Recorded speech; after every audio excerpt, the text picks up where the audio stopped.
For coming for today's workshop. This is the first specialized workshop after our introductory session on oral presentations. And I'm delighted to see such a great audience for our session on preparing for the thesis event. Today's workshop director is Dr. Matt Avantrakul, who is a PhD graduate of the Department of Neurobiology and Behavior here. And he was a postdoc and now an employee in the Division of Teaching Excellence and Innovation as a STEM specialist.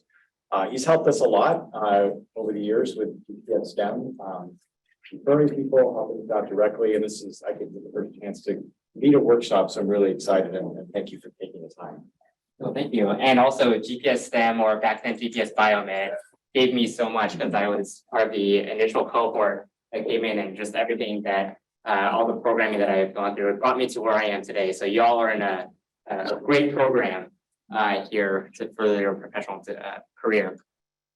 It's my pleasure to talk to you about delivering the thesis talk. I gave my talk back in 2018, and just to give you a little bit of context, I was recently a judge for the Postdoc Association, where I judged people on their talks. That was a lot of fun, and definitely saw that this sort of professional development is much needed.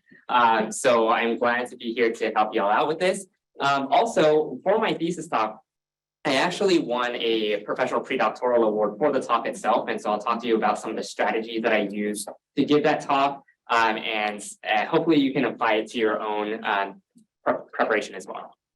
And if you have any questions, I am on campus, but you can always feel free to email me. I'll also stick around afterwards for a few minutes before running back and trying to rearrange a dusty old closet that is going to become my office. So feel free to hang around if you'd like to do that. Also, if you see me going back here a bit and looking at my tablet, I'm not checking my email. I just have my presentation plan and slides here so that I can make sure that we are on track for completing the workshop on time. All right, so we've got 3 goals that we'll hit today. The first is to think about storytelling and about how important storytelling is when framing any sort of talk, but particularly a thesis talk when you really want to talk about something that is so niche that people who aren't in your field might not be familiar with a lot of the work that you've done. So we'll talk about storytelling a little bit. We're also going to talk about pitfalls that I've seen, that I've done in giving thesis talks. And then lastly, we're going to identify practices for preparing and delivering these talks in an effective way. So I've got a warm up for you. Those of you who were here before the intro will know that this is a workshop, so you will be talking to some people. And so what I'd like you to do is to, if you're not already sitting next to someone, you can either turn around, see people around you. If you so choose, you can shout across rows, whatever you want. But I'd like you to pair up, and I'd like you to discuss these 3 questions. What was the greatest story that you read or watched or listened to? It could be a podcast, it could be a book, it could be a movie. It doesn't matter the topic. Any story that you found particularly captivating, think about that. And what I'd like you to do is to describe to your partner what that story was, just in maybe 3 or 4 sentences, and then what made that story so great. So you've got about, I'll give you a little less than 10 minutes to get this done. Does anybody have any questions about the instructions? All right, go for it. I'm going to walk around and eavesdrop on you, but feel free to start.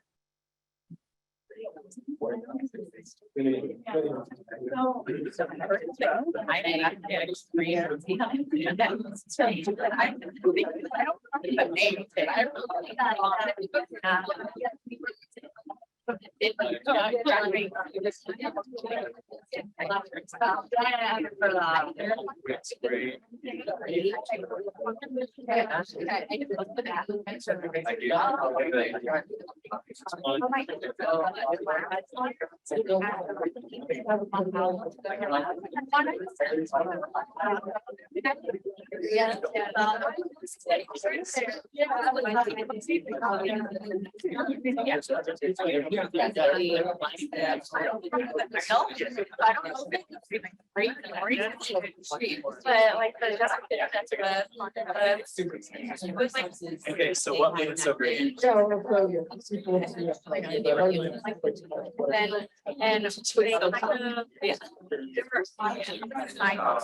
yeah, I was like. Yeah,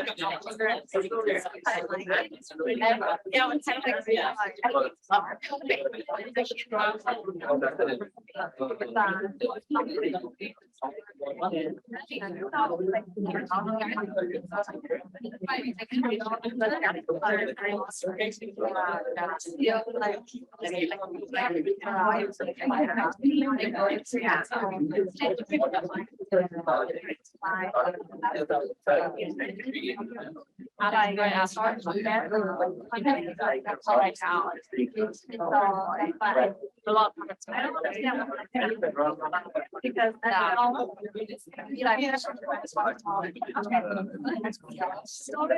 I know you actually have yeah, the great one, yeah, you know. I normally just like when I try to answer and then call my wife. Yeah,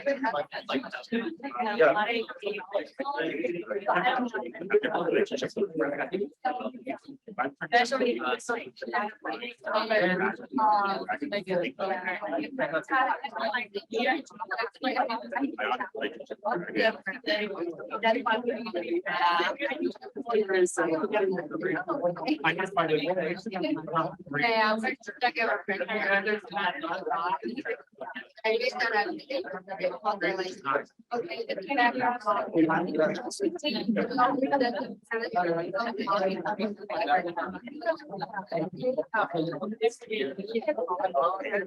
I'll look the other way.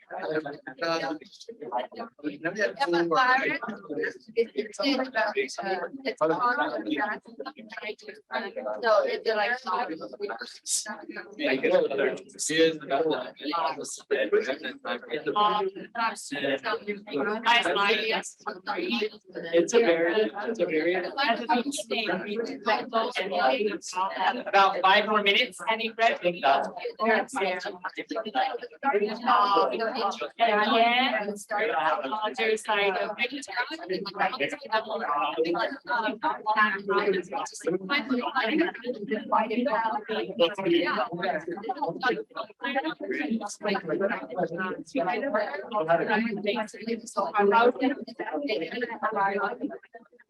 So yeah, I just want to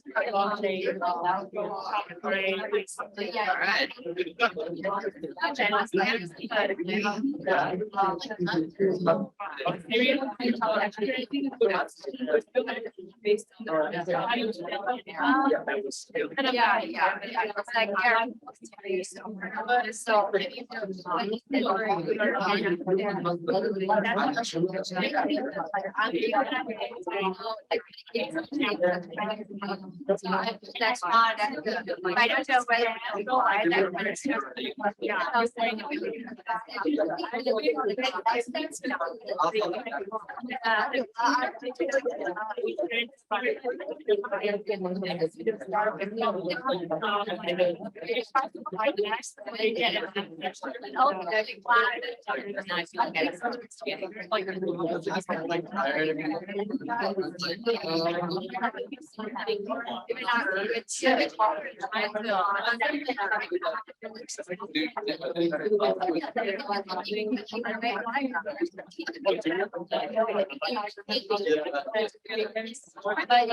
That's all.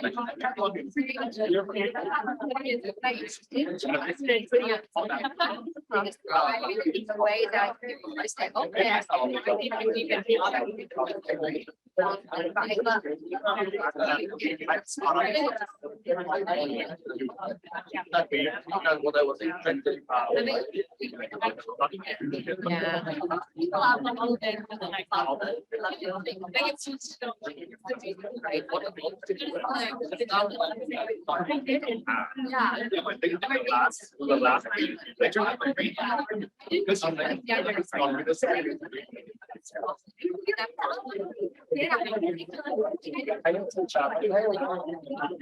I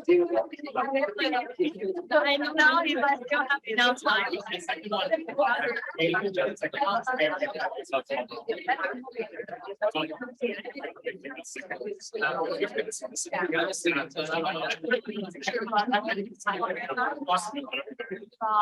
Funny, I got first. And then like.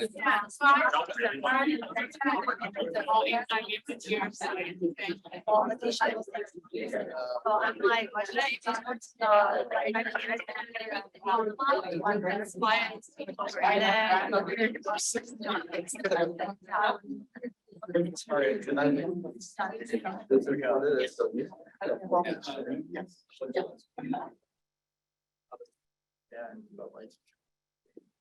All right, so is anybody willing to share either what story you thought of or your partner thought of that was so enticing that you decided to choose it for this this little warm-up activity? And what made it so great? Let's go for it. So I talked to Vinny here and he was talking about this show called Money Heist, I believe that was the name of the show. And it was about like armed bank robbers and like the police who were trying to catch them. And I think the interesting part of what he told me, because I'd never seen the show, is that both sides are kind of made to be portrayed as protagonists in a way where you can sort of see where both sides are like coming from. And I don't think I want to spoil anything about the show. But yeah, I think it's just sort of showing how like the characters are, they're not just simple, it's not as simple as just like good and bad, like both sides have, I guess, qualities of each other. Okay, so the show's called Money Heist, and the attributes were that you get to see both sides as protagonists. You get to learn the context around both sides, and maybe that makes the relationship a little bit more nuanced as the show goes on. I love those, and it actually has anybody here played God of War Ragnarok recently? Okay, so see if you're not. There's a line in there. You don't need to know anything about the story to understand it, but he's talking. There's a god there who's talking about a war that's going on, and the son is saying, "Oh, did we actually do the right thing by helping this group?" And the god says, "You're asking the wrong question." And then the father jumps in and says, "The right question is, are there any good sides in this war?" Right? And it's kind of a similar thing where if you have this oftentimes when we watch movies or series, you have this one perspective, but seeing the other side adds a lot of that context and that story that can make the story a little bit richer. Cool, thank you. Anyone else? It's a hard one to follow. Yeah, go for it. We each had different stories that we thought of that we liked, but something we found in common in the ones that we brought up is that they have like a very descriptive and emotional terms. And so Isra and I both were thinking of podcasts, and Liz had a book. So you have to like have your own mental image. There's not pictures, there's no like characters that you can see, or I mean like in a book, voices that you can hear. And then also having a good hook. So for the podcast I was thinking of specifically, it starts like, I know the title and it starts off with a story that I don't understand how we'll relate back to the title, but over time it just kind of unfolds, and like at the end you realize how it was all connected. Just out of curiosity, what is the title of that podcast? I don't remember. Or do you know like what company or entity? It was NPR, like one of their spin-off podcasts. Okay, Yeah. okay, cool. So having that hook, and then having that emotional and descriptive context, because with things like audio, sometimes when you're reading a book, you know, you can read like a comic or something like that, and you've got pictures in there, but oftentimes you have to conjure those images in your head. And so to have that sort of descriptive tactic is in and of itself an art in order to perfect that and get people actually seeing what you want them to see without having visuals, which is very difficult.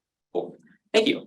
And I swear both of those were not planted in any way, but I do want to talk about some aspects of each as we move on to the next part. So we're going to talk about the importance of storytelling and how storytelling can be used, and specifically about scientific storytelling, which is oftentimes lost. Like if you go to a very scientific talk and people are talking about all of these, I don't know, immunoglobulins that they've discovered and blah, blah, blah, like it's really easy to get lost in the details, right? And I'll give you an example of what that looks like later on. But to make things more accessible to everybody, which your thesis defense, by the way, it's a public defense. you have to cater it so that you're not talking with people in your lab, right? You're talking to other people who might not be in your field, other people who might not be scientists even. I know at my public defense, I actually had some people there who they were just like, oh, well, I was in the area and I heard of this talk. And I was like, all right. But they weren't even scientists. They just wanted to stop by and see what was going on in the realm of neuroscience. And so they stopped in. And so to be able to cater to those different audiences is walking a very fine line between too much information and too little. So when we think about stories, here are the 4 things that came to mind when I was thinking about what is the importance of stories, or what is the function. And the first is we want to persuade people of something, right? We have an idea, we have and remember, you're defending, right? You're defending your thesis, you're defending your work. You want to persuade, especially your committee, but everybody that you've got this specific idea and that you have the data to back it up. It also brings context. So we were talking here about money heist, right? Money heist, and how the importance of context can really lend itself to a good story. You're providing interaction. And now maybe at a thesis defense, although I have seen it before, but at a thesis defense, you're not going to have some sort of an icebreaker or things like that like we had here. That would be a little strange. I've seen it, but not often. But you can at least have your audience interact with you, interact with the data in a way that just doesn't have them sitting there looking at the clock, waiting to leave, right? So we want to have them interact with the story in some way, shape, or form. And then the last is that it's memorable. I did not see anybody looking up like the main points of that warm-up question, right? You didn't have to look up, oh, what was it about this story that made it so compelling? You just knew because it was just that memorable. When we think about these talks and these defenses, that's something that you want people to walk away with, because not only could it, for example, like in my case, it actually led to this position that I have right now. There were people there from the DTI who were interested in at least interviewing me for a postdoc. I didn't know it at the time. But you also can have other things that need to be memorable, for example, for like collaborations and things like that. So if we think about these good storytellers and all of the things that you all had mentioned, these are the things that I think storytellers do, which make them particularly effective. The first is that they connect with the audience. The second is that they know a little bit about a lot and a lot about a little. And what I mean by that is you are the sole expert in your thesis. Not even your PI knows as much as you do about the thesis, right? You were the one who did the experiments, you came up with the hypotheses for the most part. You troubleshot everything, you wrote the dissertation, you're the one who did all of that work. Nobody else in the world knows your data like you do. And because of that, you know a lot about very, very little. The example I like to give is, so I when I finished my PhD, I went to a talk that my PI was giving afterwards, and my 3 years of hard work was summarized in one slide. I was like, that's all I get is one slide in your grand talk of synaptic zinc, and I was like, no, whatever. At least I contributed. But we're just that small slice of the pie. However, if you ask me questions about almost anything related to my thesis, like, oh, why did you choose synaptic zinc? Or what about these other ions? Or what about tell me something about Alzheimer's or whatever. I'm not an expert in any of those things, but I know enough to provide context for what I do know. And so knowing a little bit about a lot can definitely help, because when you get those questions, you can, and we'll get to this later, but having that I don't know answer is going to be very important, especially when it comes to the thesis. And if you have hecklers like I did, it becomes even more paramount that you actually can handle them really well. Take control of the room. One of the key things that I do there is, for example, here I arrived here 20 minutes early. I checked the tech, I checked and made sure everything was good. I knew where all the buttons are, what they did, so that if I needed to, and thank you, by the way, for lowering the lights, but if I needed to lower the lights or do something on Zoom or whatever, I know exactly how to do it. I don't want to appear that I don't. And then speak less and speak slowly. So if you think about, I'll just give you an example. Last week, I told you I was a judge for the Postdoc Association. They were, and to give you some context, they were there to compete by talking about their doctoral or their postdoc work. They had 10 minutes to present and have a Q&A. This one person was there, she's not here, but so this one person was there, and she started off really well, pace herself. She was walking around. And then at about the 5-minute mark, she went and she checked the watch. She's like, oh, like there was like an audible sort of like exasperation in her voice. And she just sped through the rest, like, and I was trying to judge, and I was like, I can't write comments fast enough because she's just like, it was just rapid fire coming out of her mouth. And so when we think about, and I'll give you strategies of how to do this, but when we think about the story of your thesis, of your experiments, we want to think about what pieces of data will actually help you tell the story and which ones might not need to tell. And we'll talk about strategies for how exactly to do that. If you're interested, I was listening to a podcast, also I swear it was not planted, but I was listening to a podcast on charisma. And they had talked about these two resources here. And I listened to interviews that both of these people gave on charisma and the science behind it. And all of this is based in social sciences, but there's just so much that we can learn about effective communication that will make you a more effective speaker, not just for your thesis, but for talks in general. Okay, so when I think about a timeline for delivering talks, I normally break down a talk into 4 specific phases. The first is the research phase, and this is the long-term prep, and we're going to go through each of these phases individually. The second is what I call the short-term prep. This is, if we are using the story as our metaphor here, this is the prologue. This is what comes before the main event. And then we've got the actual story. This is your thesis, your delivery day. And then we have what I like to call the post-delivery prep, which is the epilogue. So after you say, oh, I'd like to thank my dog and blah, blah, blah, all that stuff. That part immediately afterwards, people don't tend to prepare for. And I'll give you some tips on how to prepare for that so that you can make your impression even longer lasting and to handle, for example, the Q&A portion or any other things that'll come after your defense very well. So we'll start with the longer term prep. Okay, so the timeline here is days to months before the talk. You could do years, but at that point, you're probably just still getting into the thick of things. Here are some common pitfalls for this sort of long-term prep phase. The first is too much information, thinking that every single experiment that you've done needs to find a slide in your dissertation. Going back to my postdoc talk judging thing that I was telling you about, it's a 10-minute talk. I saw and I watched about 25 postdocs give their talks. At least 20 of them had 30 slides or more. 30 slides for a 10-minute talk. But how does that even work? And so we don't want to have all of that information on there because it's just not needed. You can't condense 3 to 6 years of your work down into a 60-minute talk and fit everything in there. You need to pick and choose. If you read from your slides or have too much text, don't do it. If you don't prepare for that post talk, also a pitfall. We'll go over strategies for how to do that. So when I think about this longer term prep, like for example, when I was preparing for this talk, I wanted to think, well, what is the format? Is this going to be an in-person talk? Is it going to be hybrid? Is it going to be online? Each one of those requires a different set of prep steps. And I'm giving another talk couple weeks, I think, about how to give hybrid or Zoom talks, which is completely different from an in-person. What is the timeline?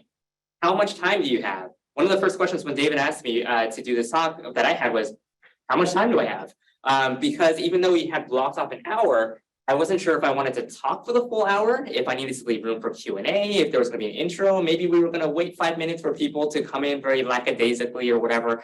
I wasn't sure. And so that was one of the things that I needed to make sure of was how much time did I actually have to deliver the talk? What's the audience? I already know GPS STEM, so that was pretty easy. And then what pieces of the story did I want to include? To give you an idea for this, at first I had like 60 slides. And then from there, I had to pick and choose the ones that I thought would be the most beneficial to share and then pare that down. And what we don't want to end up happening is that we have all these experiments, right? All this data that we have, everything that we poured our whole life into, that we've just stayed up all night thinking about, oh crap, did I add in the right polymerase or whatever in my PCR? Like all that stuff, we don't want that to then turn into this pile of books here. Because when we think about the thesis, we think about that as one delivery, one talk, and it's just one very overarching synthesis of all of the data that you've collected. So how can we get all of this and make it into this glowing novel that just radiates sparkles? Right, that's kind of the theme for today's session. So here are the steps when we think about longer term prep. The first is attend talks. And when you take notes, but a lot of people take notes at talks, take notes on the delivery. Don't take notes on the actual content unless it's related to your field. But like I can't remember like how many talks I went to as a grad student, as a postdoc. I took down notes on the content and I never looked at them again.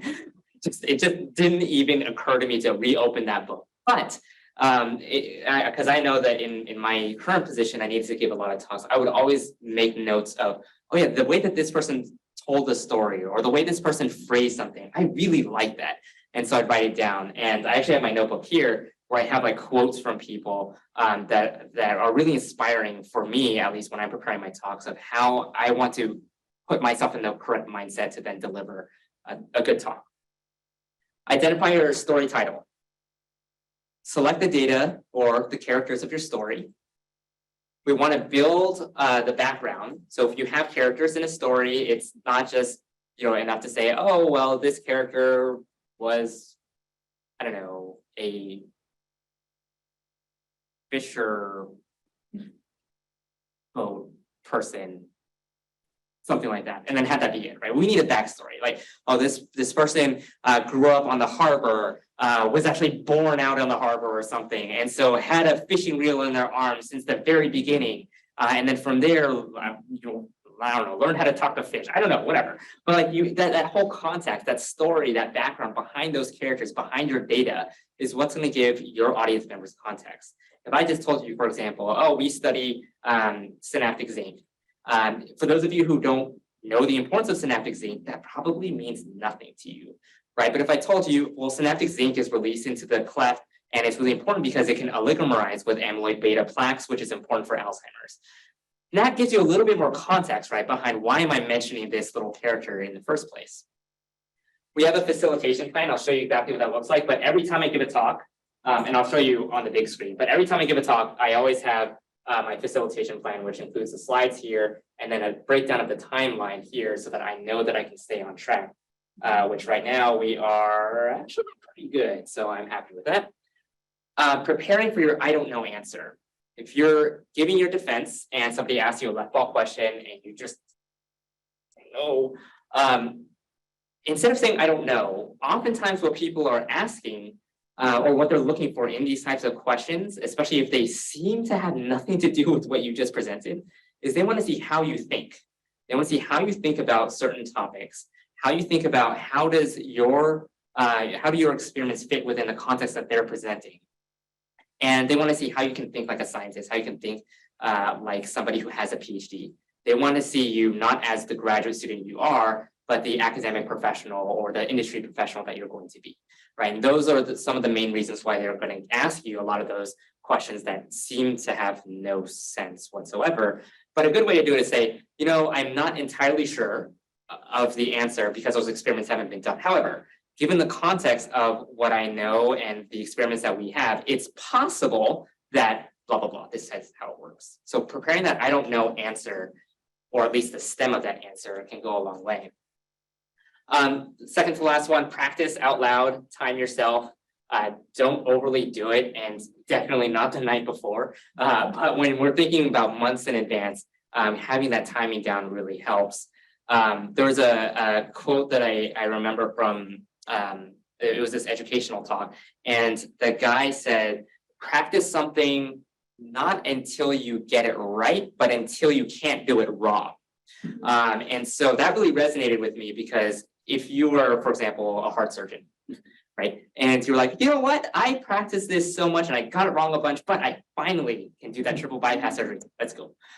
As a patient, not really the most assuring thing, right? But if you're like, I've been doing this for 20 years, I could do this in my sleep, you might feel a little bit more comfortable being in that person's hands. And as a speaker, you want to make your audience members feel comfortable in the message that you want to deliver. And one of the ways you could do that is by practicing a lot so that you know the flow, you know the story, and you are confident in your preparation. We'll talk about what that looks like in a bit. Last, give feedback. Your PI is a great person to give feedback. They're also highly, highly biased about the story that they would like you to tell. So be sure that you try to get feedback from other people as well, especially on the delivery. As most of you probably know, PIs oftentimes are not the best people at giving talks.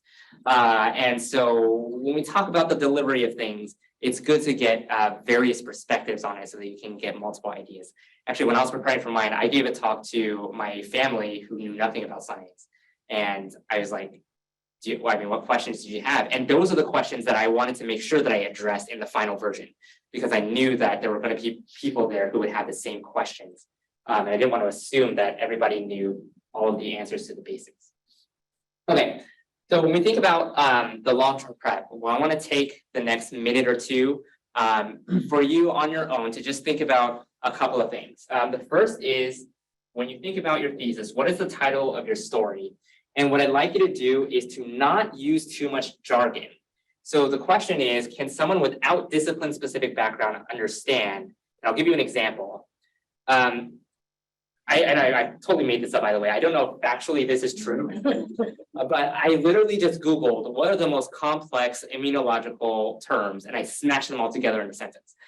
So my own little ChatGPT. So here's an example: SV2A ameliorates cytokine-induced IL-6 adenosine deaminase positive receptor-mediated endocytosis. I mean, I know vaguely what some of that means, but not really.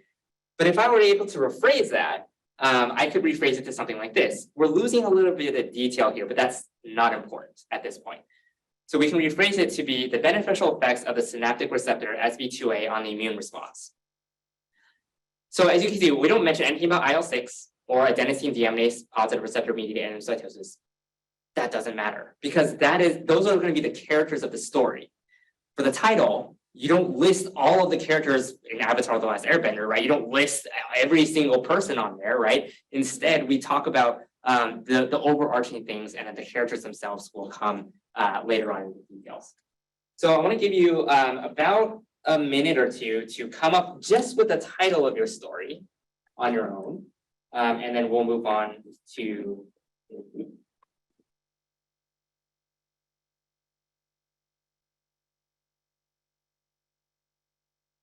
Okay, so that's time. If you want feedback on the title of your story, feel free to reach out, and I'm happy to take a look. But I want to show you real quick an example facilitation plan. This is the one that I actually have for today's talk, where I have exactly what parts we're going to be going through, how much time I'm allowing for each part, as well as the breakdown, because I know that we're starting at 12 and ending at 1. I want to make sure that, by the time we get to phase 3, I'm like, oh, we still have 400 slides to get through, and you've got 5 minutes to do it. All right, let's just blast through it. Want to avoid that at all costs. So every time I give a talk, I always have something like this where it breaks it down by the minute, so that way I know that I can stay on task. And it's been a tool that's helped me, especially because, like, for example, I teach a 3-hour course in the summer, Bio 99. I don't know if any of you have been TAs. If you are a TA for that, I am looking for TAs. But for a 3-hour course like that, it's like time is relative, like a construct at that point. And so by having some sort of a breakdown plan like this, it can keep me on task to make sure that I'm hitting all the points. But it's always important to leave time to adjust. For example, right now it's 12:36. We should be in phase 3. Now, I've done this enough that I know that I've built in time towards the end to allow for longer discussions, and that's totally fine. And so you want to make sure that you build in some time just in case discussions go very long, or for example, if we only have like 2 people show up, then this warm-up would have been very short, right? And to have those sorts of adjustments, it takes time to get that skill down, but once you do, it'll help very, very much. All right, any questions about phase 1? The long-term prep. All right, phase 2 is the short-term prep, which I call the prologue. This is on the order of a day to hours before the talk. And there are a lot of things to keep in mind besides your thesis. Here are some of the common pitfalls: not getting enough sleep or food, not warming up, and also not trusting in your prep. You prepared for this, right, for months. You've got to believe in your preparation so that when you go and you deliver the talk, you're not worried about the details. Like I didn't have to worry about, I don't know, batteries in this thing. I already knew that I had that all prepped and ready to go. So trust yourself, trust in your prep. And here are the preparation steps. First is to choose your clothes carefully. If you are somebody who sweats profusely, you give a talk. Do not wear gray. It's the worst possible idea. Don't wear tight-fitting clothing. I mean, you'll see the pit stains. So choose your clothes carefully and dress for the weather. See if there's air conditioning. Who knows? Make sure you do that. Time your meals. You want to make sure that you're eating, a couple hours before. You want to eat directly before, especially if you get nervous because you're like, oh, I got a stomachache. None of that. Time your meals. Eat a couple hours before and you're good to go. Get a good night's rest. Arrive early. Check the tech. So just like what I did when I came here, actually before I came here, I emailed Joanne and I said, what is the tech? And she told me, yo, you've got a computer, here are the adapters that I have. So I knew kind of coming in exactly what was around, but I always like to prepare a couple extra things just in case. Like batteries, for example, this thing takes AAAs and I know I didn't think that there were going to be AAA batteries here. There's not. And so I wanted to make sure to bring in the batteries. I also wasn't sure if that computer would be able to present from like a flash drive or whatever, which it's not if you want to use this anyway. So I had everything on a flash drive to load it up as well. So just making sure that you're familiar with the tech before you get there can go a long way. Prepare water. One of my pet peeves whenever I listen to a talk is when people are, especially on the microphone, you hear this all the time. No, it just gets to me. Like I have a visceral reaction to that. And a lot of times that happens because they're just simply not hydrated. Always prepare water. I've got my water bottle up there, which after doing that a few times, I'm going to take a sip in a bit. Use the bathroom. You don't want to run out halfway through and say, I'm pee. Use the bathroom beforehand. And then, as I said earlier, do your warm-ups, trust yourself. And speaking of warm-ups, I don't know if anybody watches the Olympics. This is Michael Phelps. So if you are not familiar with Michael Phelps, he is an Olympic swimmer who has won a bajillion medals in every single thing possible, probably even in running, I don't know. But he's a great swimmer. And so he has this warm-up routine. And I remember the first time I watched him, I was like, what is he doing? And I saw other swimmers kind of doing the same thing. I was like, oh, this is part of their warm-up. And this is like, we're going to be watching this until we're finished with the slide. This is his warm-up routine. He does it every single time before he swims. Just like that, for you, and my batteries are falling out here. For you, if you have a warm-up routine, you should practice that and be able to do it before your talk. Don't do this in front of people. If it helps, I mean, you go. So for example, for me, every time before I give a talk, I pace back and forth a few times. I loosen my arms up a bit because I like to use my arms and all these gestures. So I loosen up a little bit. And then on my way, when I'm walking to whatever venue I'm using to talk, I do a couple of vocal exercises. So things like any words that I know are going to trip me up, I'll practice. For example, in my thesis, one of the main things in my thesis was this drug called levetiracetam. Can't say it for the life of me if I don't practice. So on the way, like levetiracetam. Oh crap, no, levetiracetam. All the way here, so that when I get here, I know exactly how it's supposed to come out of my mouth. So I want to ask, does anybody here have any weird warm-up routines like I just described before you either give a talk or before you do anything? Like an experiment, you like give yourself a pep talk or anything like that, safe space. But does anybody here have any sort of warm-up exercises that they like to share? Yes, go. So I learned that we have face exercise. So basically, like try to relax and then straighten your muscle out in a weird way. Yeah. And then by doing that, you feel like, okay, your muscle is kind of relaxed and warmed up and you're ready to talk. Yeah, that's great. Facial exercises, I've seen people go like this before they talk about. And I'm like, do you have something in your eye? But it actually helps them loosen up their facial muscles so that when they do go and give those talks, they're very loose. Was that a hand in the back? Nope. Yes? Nope. Okay. No, But, what I okay. do, like stretching my body, like I'll go to the bathroom and like really stretch so that I'm in the talk. I have like a good position and like my chest is up and like I can use my hands.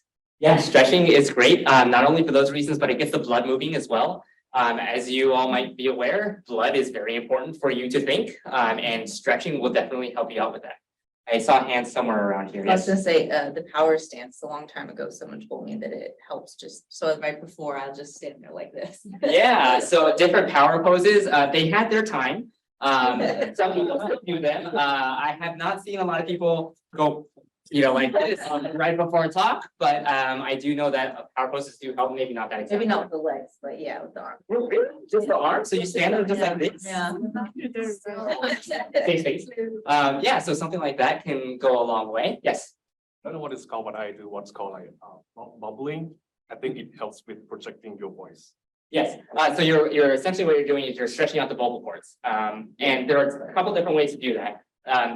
The way that I've learned is if you close your mouth and you try to do scales, then that helps a lot more than if your mouth is open. So if you close your mouth, you go like all the way up and then back down. That will actually help stretch out the vocal cords a lot more than just saying things. Yes. How now, brown cow, practice the consonants. How now, brown cow. How thou brown cow? Yeah. Okay, is that similar to like Peter Piper picked a peck of pickle peppers, that sort of thing? Okay. Yeah, these tongue twisters, right? But they're also a lot of fun. Good party trick. Yes. My brain really races before anything, like even exams. So I like to actually meditate for 5 minutes right before and like calm down. Yeah, that's kind of what I do. Yeah. I actually do that for really big talks that I have to give. So she said meditate a couple of minutes. So for example, right before I gave my job talk, I sat there, I just kind of closed my eyes, just centered myself. But again, kind of go, not that one, but kind of going through all the preparation steps, saying like, I'm ready, I trust myself, that sort of thing, before going into the talk. That helped out a lot. One more. Yes, in back. Jumping off of the meditation, I usually listen to an intense song before and just to kind of get myself down into the mood. It relaxes me surprisingly, opposite to the energy.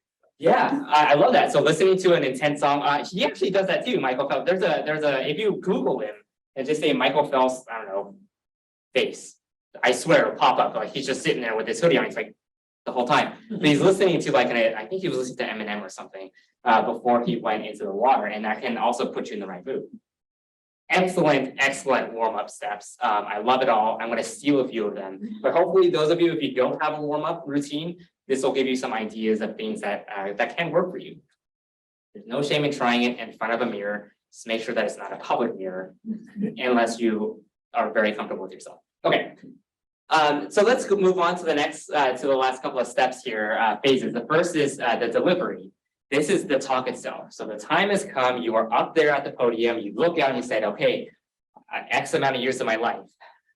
This is it, let's do it. Here's the common pitfall, is forgetting the plan. You planned for this the whole time. And so remember the plan, stick to the plan, you've practiced, you've done your warm-ups, made a squeal, everything is good and you're good to go. And so when we think about the preparation for this, just remember, you are the one, you are the expert here. You're going to own your talk.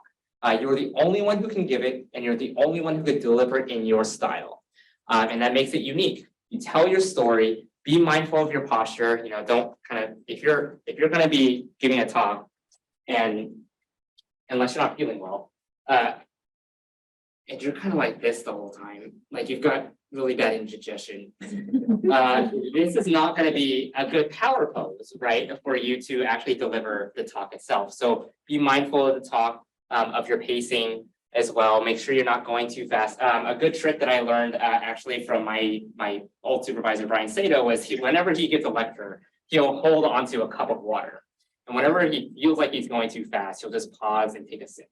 Whenever he does that, that centers him a little bit, and it allows him to slow himself down so that he's not talking at a very rapid pace. Have confidence in your preparation. If you are comfortable, make eye contact. But if you're not, and I know a lot of people are not, a good trick is to aim like 4 inches above everyone's heads. Because if you do that, everybody will think that you're looking at them when really you're not, but they will have the illusion that you are actually giving them eye contact. So make sure that you are at least looking at the audience instead of just staying here the whole time and just looking at your screen like this. That doesn't, that's not good for your talk. Use gestures where appropriate. I like to use a lot of gestures, but don't be flailing around all over the place. I've seen that before.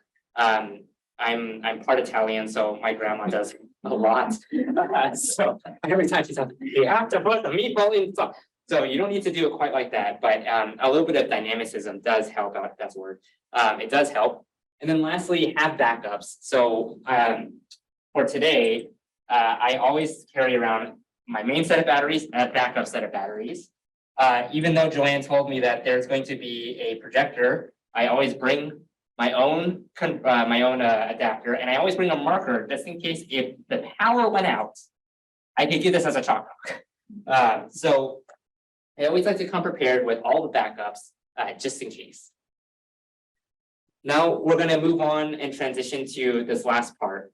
And we are right on time. So this last part is about the post-delivery. This is what I like to call the epilogue.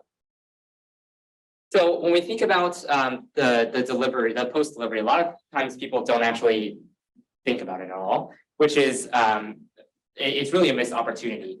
So not handling the questions appropriately and not communicating things. Two of the more common things that I've seen in talks. When we prepare for this, whenever you're asked the question, please repeat it. Especially like, let's say you were asking me a question up here and you were like using your stock voice because we're just talking one-on-one. Chances that somebody back there is going to hear is close to zero, right? So whenever you're asked the question, even though that person might assume that they can project their voice, it's always good to repeat. It gives you time to think, gives you time to form the context, and it gives you time to form your answer. Repeat the questions. As I said before, prepare those I don't know answers. Maintain your eye contact, stay confident. And then also just wrap it up. You're done. You've finished your talk. You nailed all those questions out, smile, you're done. You're good to go. The last impression that you give at a talk is just as important as the first impression, because that last impression is going to be what they're going to be thinking about as the day goes on, or as life goes on. So you want to make sure that you have a really good last impression as well.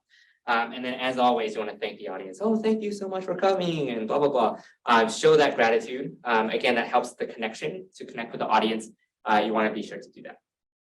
Okay, when we think about the timeline, to bring it all back, right? These are the 4 phases. If we think about the story, the research, the preparation, the prologue, which is the short-term, immediately before the talk, the story itself, that delivery, and the epilogue, the post-delivery prep.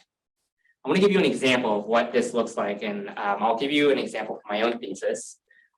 So this was the title of my story. Levetiracetam prevents age-related cognitive impairment in a sex-specific manner in mice lacking synaptic zinc. If you knew nothing about science, you might be able to pick out some words here like, oh, age-related cognitive impairment, I kind of know what that means. And if you know a little bit about science, then some of these other words might make a little bit more sense to you. And if you're my PI, then you'd be like, I know exactly what that means. So it kind of spans all of the different audiences that I wanted to hit. So the characters of my story, these are all the experiments that I ran as a grad student. No way in hell would all of that fit into a 60-minute talk, right? So because of that, I had to pick and choose the characters that would tell the story. I narrowed it down to 5. I narrowed it down to behavior, EEG, neurogenesis, LTP, and some mRNA. Everything else, it didn't add to the story in a meaningful way, so I decided I'm just not going to talk about it. If they had questions, I had slides that I could show them and say, oh, it's great that you asked that. I actually have the data. But I knew that it wouldn't serve the main purpose. And if I added all those things in, I'd be rapid fire the whole way, trying to talk about, I don't even know how many things are there, 13, I think. It's just too much. So pick out the characters that will serve the story. So here are the characters, 5 of them there. And then I thought about, okay, now what is the background that's needed for people to understand what the story actually means? So the big picture here, cognitive impairment. I wanted to make sure that this was actually in the story title, because the big idea, the big picture has to be in the story title. That's what I want to convey. Why did I choose levetiracetam, this drug here? I needed to explain that because not a lot of people are familiar. What are the current applications of this drug? This is what it's used for. This is what people think it does. It does, yes. What are the proposed applications? Why are we using mice that are lacking synaptic zinc? If you're not in the field, might not be familiar with the model.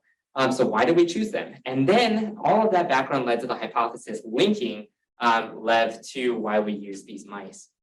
So we have the background, we have the hypothesis, we have the characters, but now I want to actually form the story. And if you listen to novelists, actually, this is how they approach creating and writing stories itself.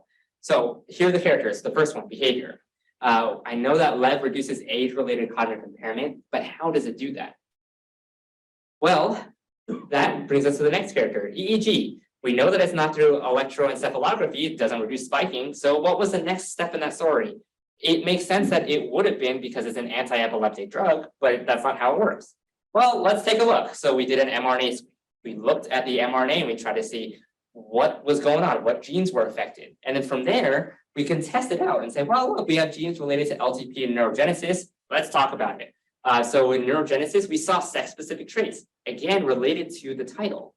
And then from there, we saw LTP, we actually saw opposing effects there. So we know that they actually work differently depending on if the mice were male or if the mice were female.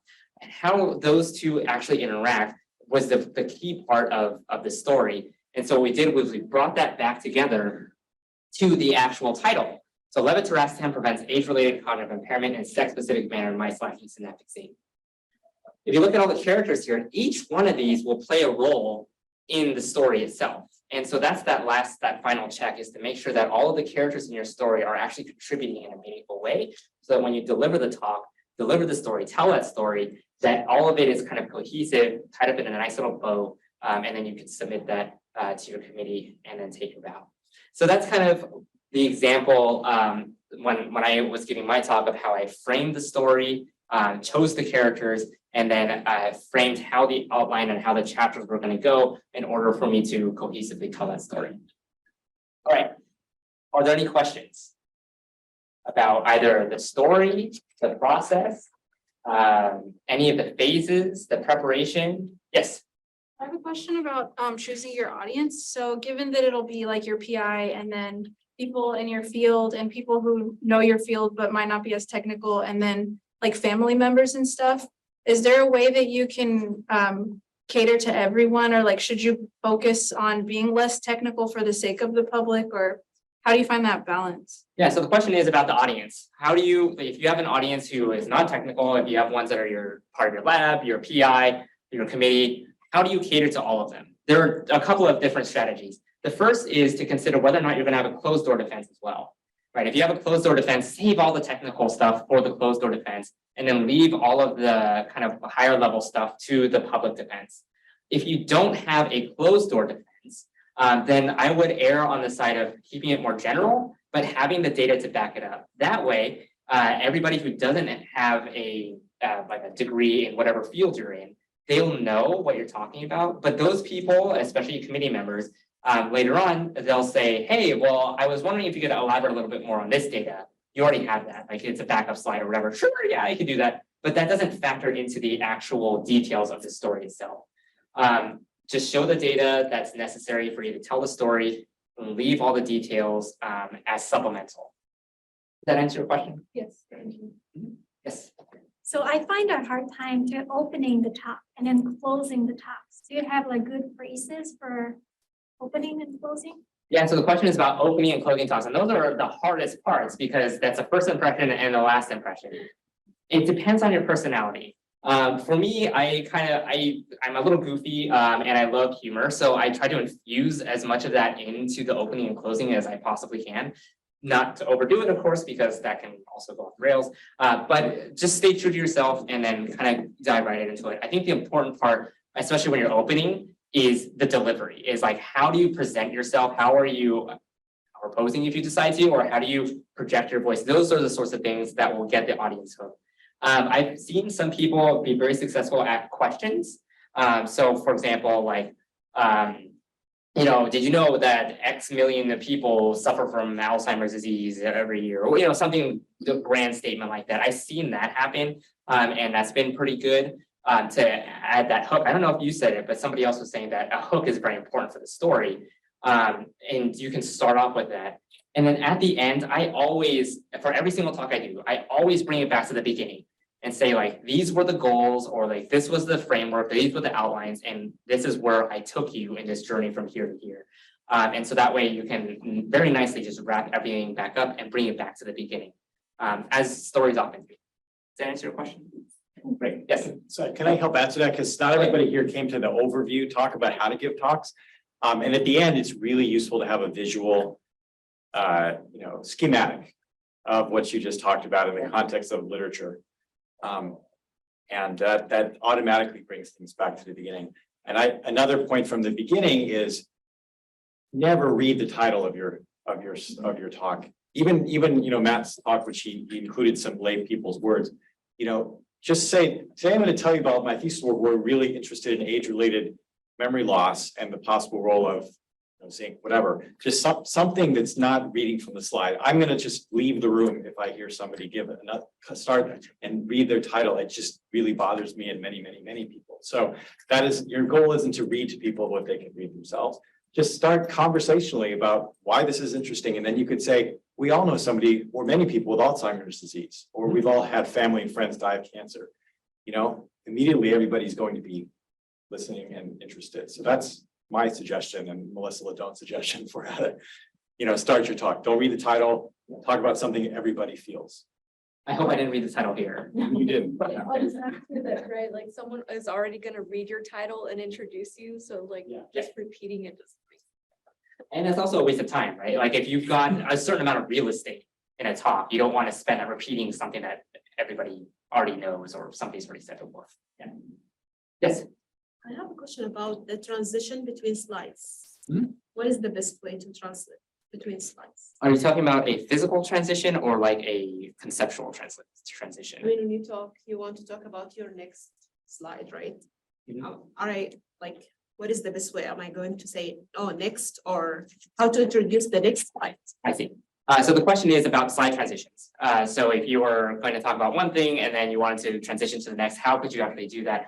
By the way, David, we have some people in the chat. I was told not to handle the chat, but I don't know if you could answer those questions or address that. For me, when I think about slide transitions, I always think about it in terms of a story. And if there's really no good transition, then what I like to do is insert an outline slide.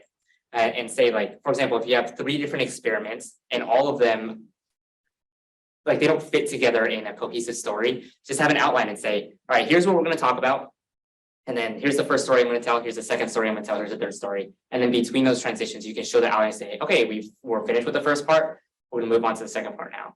If there's a natural progression, that's always going to be better. One of the strategies that I've used is through the slide titles. So every slide title I have will have elements of the slide before it in the title. So that way there's linking transition words between the slides. And that can often help with the flow. I don't know if that answers your question, but that's one strategy that I've used. Yes. What is the best way to split up your time during your thesis talk? Like how much time should you spend on background versus the conclusion versus the actual, when you're presenting your data? Yeah, so the question is about how do we split our time?